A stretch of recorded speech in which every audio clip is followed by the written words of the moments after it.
You have downloaded no less than 3 AI tools in the last 30 days. You have watched tutorials, you have set up workspaces, you have prompted and reprompted and saved prompts in a folder called prompts to use later, and your follow-up email from 2 weeks ago is still sitting in your drafts. I need you to hear this. AI is not making you more productive. For a lot of ADHD entrepreneurs, it is giving you a brand new, socially acceptable way to avoid the work that is actually moving the needle in your business. We are going to talk about this today, and I promise you by the end of this episode, you are going to know exactly what to do instead. I'm Alyece Smith. This is the ADHD CEO podcast. Let's get into it.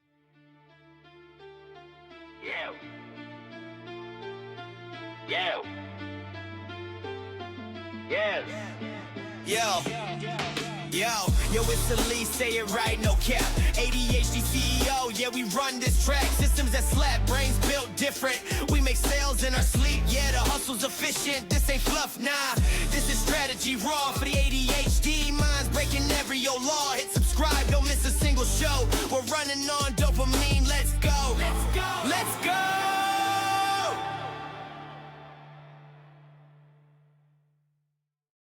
Okay, so first I want to be super clear about something. I am not anti-AI. I use AI every day. There are genuinely powerful ways that these tools can support an ADHD brain specifically, and we will get there today. But here's what no one really tells you in the productivity space or what they're saying right now, because everybody is trying to sell you a course on how to use ChatGPT, how it can 10x your business. Now we've got Claude Cowork, or Copilot, or Gemini, or Nana Banana, and Vivo, and all these things. The same wiring, okay, that makes ADHD entrepreneurs brilliant, the novelty seeking, the hyper-focus, the, ooh, what's this? That brain, that's the exact wiring that AI tool culture is designed to kind of exploit. And every new tool is a dopamine hit. Every tutorial is a dopamine hit. Every prompt hack reel that you watch or save or screenshot, it's a dopamine hit. And your nervous system does not know the difference between learning a tool and doing the work. And that is the problem we are diagnosing today. So let me describe someone and tell me if this sounds familiar. She wakes up, checks her phone, sees a post about a new AI tool that every entrepreneur needs. She downloads it. She spends about 45 minutes setting up her workspace. She watches 2 YouTube videos on how to use it effectively. She creates a template. She saves the template. She feels productive. She has not made a single dollar or a single move in her business. Or maybe this one, okay? He's been meaning to send a proposal to a client for 11 days. He knows he needs to do it, but instead he's been getting his AI system dialed in so that when he writes the proposal and more proposals going forward, they'll be faster. He has now optimized a process for a proposal he has not even sent yet. And this one might sting a little too much. I'm sorry, not sorry. She has a course she built. It's good. People who take it get results. But instead of marketing the course she already has, she has spent 3 weeks building out an AI-generated funnel for a new offer she hasn't even validated yet, because the new thing felt more exciting than the existing thing that already works. This is not a discipline problem. This is not a laziness problem. This is your ADHD brain doing exactly what it's built to do. Seek novelty, avoid the low stimulation task, and dress it up as productivity so you don't feel bad about it. And the part that makes AI uniquely dangerous for us, before AI, avoidance at least looked like avoidance. You're watching Netflix, you're scrolling, you knew something in the back of your head that you were avoiding. And now avoidance looks like work. You're building systems, you're automating, you're setting yourself up for scaling, and everyone around you, your partner, your audience, even your own brain, looks at what you're doing and says, wow, she's so productive. But the proposal is still in the drafts folder. The follow-up email is still not sent. And there is a name for that, okay? Researchers call it productive procrastination. I call it prep mode. And ADHD entrepreneurs are more vulnerable to prep mode than anyone, because we have to feel ready before we can act. And AI tools give us like this infinite supply of getting ready. There's always another tool to learn. There's always a better prompt to write. There's always a system to optimize before you launch. And the cost is compounding confidence erosion. Every time you spend 3 hours working and look up and realize you haven't done the one thing you actually needed to happen today, you tell yourself a story. I can't stay focused. I'm not cut out for this. I worked so hard and nothing changes. But you didn't fail to focus. You focused perfectly on the wrong thing because your brain was allowed to choose and it chose the dopamine. It always will. So I want you to understand that AI tools are not the problem. Your relationship with stimulation is the problem.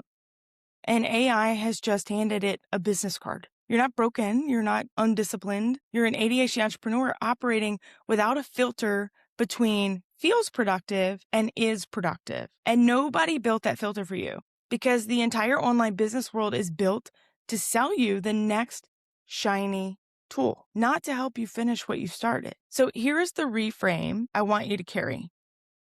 Okay. Preparation is not progress. Optimization is not execution. And a system you build instead of using is just a very organized form of avoidance. You don't need necessarily a better AI workflow. You need a boundary around when AI is allowed to be your task and when it is not. So here's what I want you to actually do. And I'm going to make this super simple because your brain does not need another 17-step framework. 3 things, okay? Make sure you save this episode, subscribe to the podcast so you can come back and listen to this again. But I want you to name the one thing before you open any tool. Before you open ChatGPT, before you open Claude, before you open Notion, write down the one output that would make today a win. Not a task, an output. Not work on a proposal, send the proposal. What is the output? Not plan the launch, post the offer. Not build the funnel, book one sales call. Your one thing has to be a deliverable. And AI is not allowed to be your one thing. AI is a tool to use to complete the one thing. That distinction matters more than any productivity system you will ever buy. Okay. Number 2, give yourself a tool cap. 20 minutes, that's it. If the task requires learning a new AI tool to complete it, you get 20 minutes. Set a timer. If you cannot figure it out within 20 minutes, do the task the old way. Okay. Today is execution day. Learning day can happen later. I know that's frustrating. Good. Send the proposal. That feels uncomfortable. Learning a new AI tool feels exciting. One creates revenue, one creates dopamine. ADHD brains will choose dopamine every single time if we don't build guardrails around the decision. And number 3 is audit your last 5 productive days. Okay. And I've got a Spark tracker. If you haven't grabbed that, I'll put that in the show notes for you. But you do need to know what are your Spark times because those are the best times for you to really plan out execution. But I want you to go back and look at what actually happened in the last 5 days you were productive. How much of your time went towards revenue generating activities, serving clients, following up, selling, delivering? And how much of that time went towards organizing, optimizing, researching, building, tweaking, planning, learning, setting yourself up, right? If most of your week was spent preparing to do the work instead of actually doing the work, you're in prep mode. And you've probably been there a lot longer than you realize. Now, here's where AI really gets interesting because AI is not bad for ADHD. In a lot of cases, it can be one of the most powerful tools that we've ever had. The problem is most entrepreneurs are using it backwards. They're opening AI and asking, what's the best funnel? What's the best CRM? What's the best content system? Then they kind of disappear into a rabbit hole for like 3 days. The people getting results are asking completely different questions. They're asking, help me write this follow-up email. Help me organize these notes. Help me respond to this client. Help me turn this voice memo into a post. Help me figure out my next 3 action items. One person is using AI to think about the work. The other person is using AI to finish the work. And that's the difference. Execution is still the destination. Always. Okay. So if you heard yourself in this episode, if you've been in prep mode longer than you want to admit, I put something together for you. Okay. It's called 10 Ways ADHD Entrepreneurs Can Use Claude Cowork Every Day. This isn't a list of fancy prompts. This isn't prompt engineering. This isn't another course. It's absolutely free. All right. But it's 10 real ADHD business problems and exactly how to use AI to get unstuck from that. Inbox paralysis, follow-up guilt, sales page paralysis, financial avoidance, like the lost first hour of the day that you have. And all the little places where ADHD entrepreneurs get stuck and burn hours trying to force their brains to cooperate. These are the exact ways that I use AI in my own business, not to avoid work, but to but to finish it. Okay. And you can grab it free. I'll put it in the show notes for you. Make sure that you plug into that. But if you're still sitting there thinking, okay, I'm stuck in prep mode, I know what I'm doing, I just can't seem to stop doing it. This is exactly what I do when I work one-on-one, okay, or when I work in the academy. Not more tools, not more systems, not another shiny object, execution, decision-making, follow through, building a business that works with your brain instead of fighting against it. So the link for both is in the show notes for you. And before you open another tab, all right, before you watch another tutorial, before you save another prompt you'll never use, pick one thing, finish it. Your business doesn't need another tool. It needs more completed work. With that being said, make sure you take a screenshot of you listening to this, throw it in your stories and tag me at socially.awesome on IG. I want to celebrate you plugging in, learning more for your business. If this episode or any of my episodes have hit you in any way, please leave a review for the podcast. It's the best compliment you can give. Make sure you check the show notes for all the resources. And as always, make it simple, make it social, and make it awesome.